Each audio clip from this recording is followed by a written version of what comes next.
Following an 8-2 stretch run, including an impressive bowl victory over Texas A&M, Louisville will try to kind of get past that Clemson-Florida State barrier and what we all would consider to be kind of a permanent 3 spot in that division and break into contention in the ACC. We bring in Mike McDaniel from inside the ACC to help us out with the Cardinals, and a very interesting club here, Mike. And it all starts with a very developing talent at quarterback in Lamar Jackson. Yeah, and the thing about Lamar Jackson last year is he really struggled throwing the football as a freshman, and they were bringing in Jawan Pass as a freshman this year, one of the prize recruits of their 2015-2016 recruiting class. We were all thinking, oh, here comes Jawan Pass. He could be the guy that takes Lamar Jackson's job, because it's kind of been a revolving door quarterback for Louisville because they haven't really had the consistent passer. Comes out this spring, and all he does is just silence all of the critics throughout camp.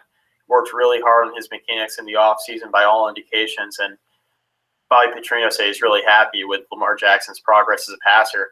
Went out there, threw for 520 yards in the spring game. I mean, take it for what it is. It is an exhibition, but at the same time, Lamar Jackson last year only completing 50% of his passes. It's pretty remarkable that he was able to put up 520 in the spring game and make the strides as a passer mechanically that Bobby Petrino continues to allude to.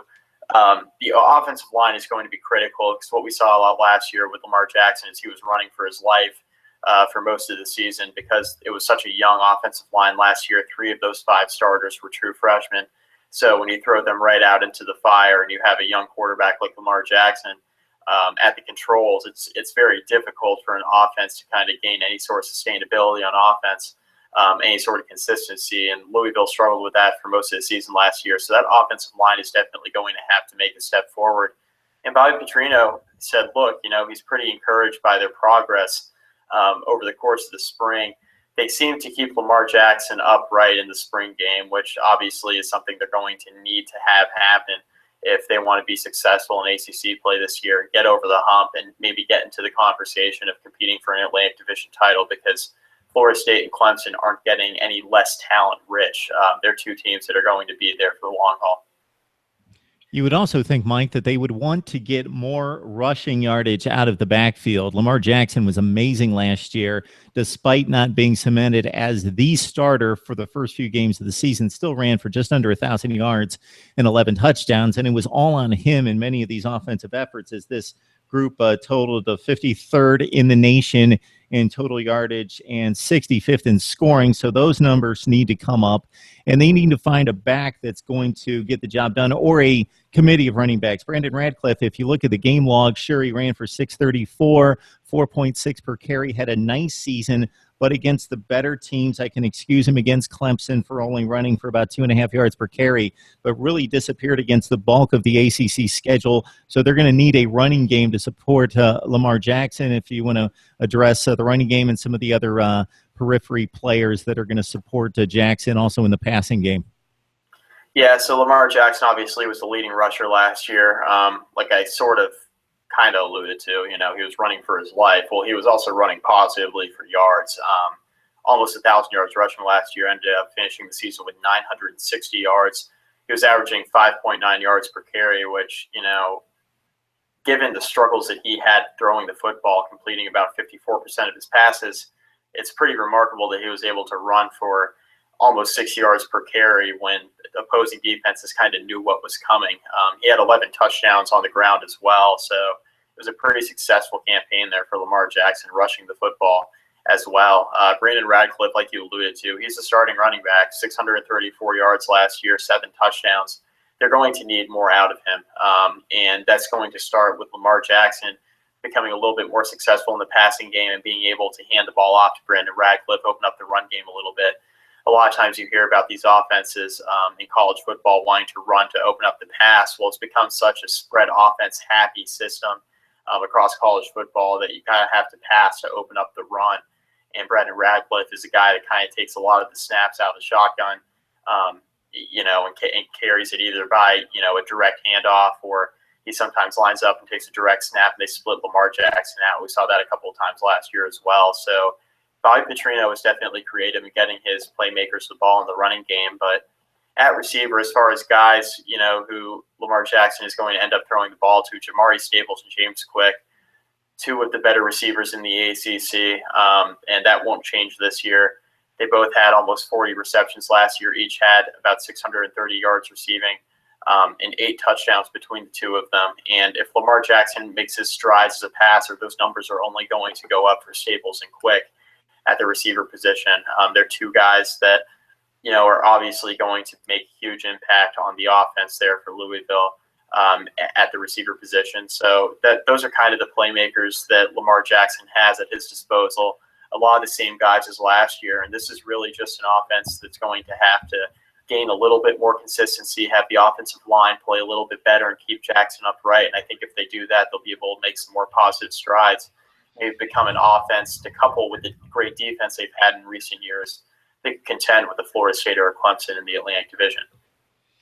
Yeah, the surname Smith may also play into this as well in producing some points and some yardage for Louisville. As you look at Jeremy Smith, running back, a couple of ACC games in which he performed very well against Syracuse and Boston College, 4.7 per carry as a sophomore and 3 touchdowns. Also, Jalen Smith, just a freshman last year with 29 receptions, had some nice games in particular against Houston, 5 catches for 60 yards in that loss early in the season for Louisville. And we talked about it before we came on, and we'll talk about it much more as the fall progresses, Mike. An interesting date with Louisville going to Houston the next to last Thursday of the season for an interesting out-of-conference affair. Quietly, Mike, this has been one of the better defensive units in college football.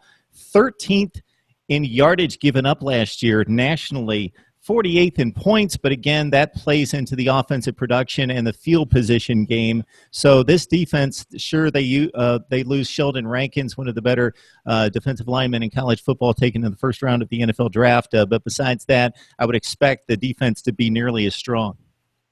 Yeah, definitely. And the one thing about Bobby Petrino defenses in the past is that they've always had a really strong linebacking core. You lose a guy like James Burgess, obviously it's going to be tough. He was one of their leading tacklers for a number of seasons there for Louisville. Stacey Thomas is the guy that they hope is going to step in at inside linebacker and kind of fill that void left by James Burgess. And I think he's definitely more than capable. He had a very strong spring, a guy that really came out and had the lead in tackles in the spring game. He had 7.5 tackles, 2.5 for loss. Guy really stepped in and played really well in that game. They have a couple of guys there. Obviously, Devontae Fields at defensive end. Guy has definitely made an impact at TCU in the past and obviously at Louisville last year. Fields has fought injury over the course of his college career, and this spring was no different. Didn't really make much of an appearance at all this spring. He's recovering from shoulder surgery, so he's still in the rehabilitation stage for that. They're expecting to have him back in plenty of time for fall camp, so that's the one positive. Like you mentioned, Mark, losing Sheldon Rankins on the interior defensive line is huge, but they have a guy in Drew Bailey they're really confident in, and Bobby Petrino talks really highly of Bailey, saying that he's a guy that could come in and be the next great defensive lineman there for Louisville. So they have a strong front seven, and that's something that's really driven the success of that defense, like you alluded to. Top 15 defense nationally here, not only last year, but within the last couple of seasons, they've had top 15, top 20 defenses. So they're always underrated. They're always flying a little bit under the radar because you always kind of know where Louisville's going to be here in the Atlantic Division.